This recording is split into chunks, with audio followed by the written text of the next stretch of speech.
ថ្លៃមកប្រៀបតំបានឡើយមិនវាងនោមទឹកភ្នែកក៏ចាំផ្ដើមស្រងរាល់គ្រប់ដំណក់ក្រមហាតីឈាមជើងចេញទាំងសោកសៅអបក្តីឈឺចំចា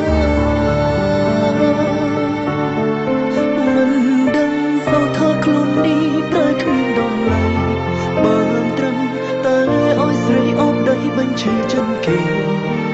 ស្ទាំងដងហើមផ្ដើមហើស្ដីអ្វីក៏មិនរួចបានត្រឹមតែពួនយំទៅនាងអើយពេលជួបគេមានមេធ្វើស្និទ្ធស្នាលនឹងបងទាំងបេះដូងអូនគ្មានទេស្រមោលនៃព្រមនាងនេះត្រឹមញញឹមខំសំដែងជាមួយនឹងអូនកាលពិតក្នុងខ្លួនក៏ជារីងរៃ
ល្ខោនគឺនៅតែល្ខោន